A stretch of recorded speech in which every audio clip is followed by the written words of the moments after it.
What is going on, guys? Hex Composers back again today to bring a video, and as always, in the title below will be the topic we're talking about today. So tell us Zestiria, and I believe it's episode 5 once again, because I keep butchering titles this week. I don't know why, but or butchering episodes. Now, so this episode actually one complaint really quick. I thought it kind of like ended abruptly, the first half of the whole Conan thing, but we found out that Conan's a Hellion. And I was kind of like, well, he got killed basically, technically earlier, because his vital point was, punctured, and Rose states that, and he keeps going. I was like, whoa, how's he alive then? I thought someone was kind of suspicious in that aspect immediately, but then however she goes to kill him, we see that he's like a freak. I mean, he grabs her knives, and they're just like standing through her, through his hands, and he's like still pulling her arms apart. And it's kind of, what the hell is going on with this man?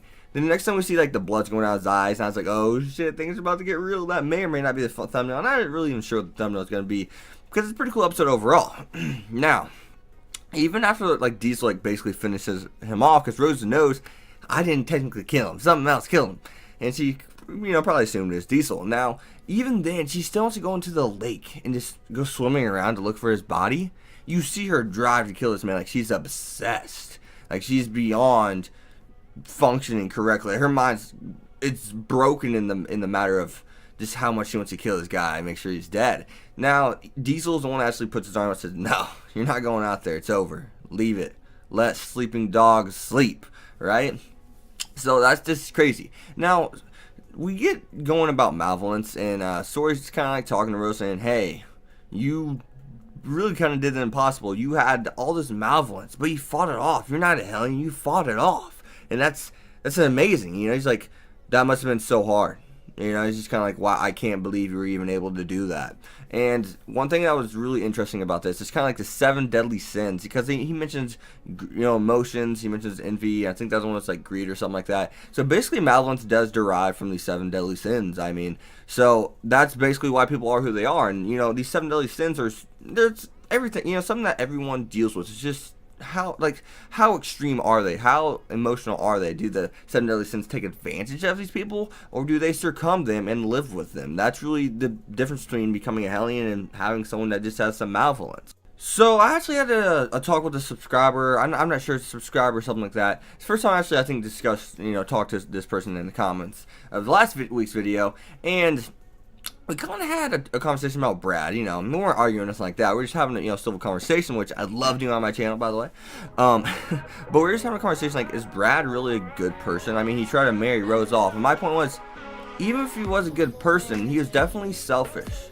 Because you don't just marry a girl off, because he knew, he picked her up, raised her as a child when she had nothing to go, no one to go to. And it seems as if Brad was part of the reason why she had nothing to go to in the flashback. It seems as if he killed the people in her village, because we saw people in her village, and obviously they're clearly killing them. So it's kind of like, was Brad the one who killed her friends and family? I mean, it looks pretty obvious. I mean, I'm just saying, you see someone down on the ground, you see the other person with a knife in their hand, it's probably that person with a knife in their hand. I'm just saying. Now, so it's kind of like, even Diesel states it. He's like, she's Brad's puppet. And I mean, you don't call someone, like, he cares deeply about Rose, and if he talks about how he looked up to Brad, if you don't refer to someone as a puppet if something's not up, if something like that's kind of fucked up, in a sense. I mean, you don't just refer to someone as a puppet. I mean, if they're truly someone that cares for someone, you don't refer to them as a puppet. I mean, that just doesn't make sense.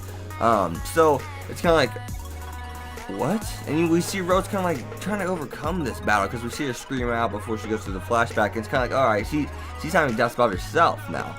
I mean, so Brad was not a good person. I think that's pretty confirmed. I mean, I want to know what you guys, think down in the comments below, of course, but is Brad a good person or not? I mean, I think 100% he's not. I mean, yeah, he had some just causes per se, but he's a selfish son of a bitch, really. I mean, he cared about his ideals. He didn't care how he obtained them, he just wanted to obtain them. I mean, I think that's kind of like Arthur from was it the Zestiria, where we got to see Velvet and stuff. I mean, he had his own ideals, he sacrificed Velvet's brother, and yeah. So I mean, that's just something I just wanted to bring up to you guys, and I want to know your thoughts about that down in the comments below, as always. But to end this video really quick, I want to hop into the badass part whenever like the malevolence is going after Rose, and so it's just like, and You know, a show like Hate Jinso really carries weight, and there's a video about that, and maybe I'll link it, maybe I won't. If you guys want me to link that Hate Jinso, leave, let me know down in the comments below. But it's weight. It's like if a sword is short and light, then you can clearly tell how it swings and how it's, how the person moves it. If it's heavy, like Maguzo and Hate Jinso in the Green Guard, you can tell it's heavy by the way he swung it. And I think this like carries weight in the sense of like they're wind spirits, right? And whenever he swung a sword, it's like, and it kind of like dissipated like wind. And I thought that was really cool. I thought that was really smart. The sound effects, soundtracks with animation, awesome. And because I mean they even disperse like their wind spirits. So I thought that was very well done. I mean that's just something I picked up on, wanted to throw it out there. So yeah. But as always, guys, you've been Hex. You should leave a like, comment, subscribe, follow me on Twitter at Hex25. I'll see you guys next time. I said a peace.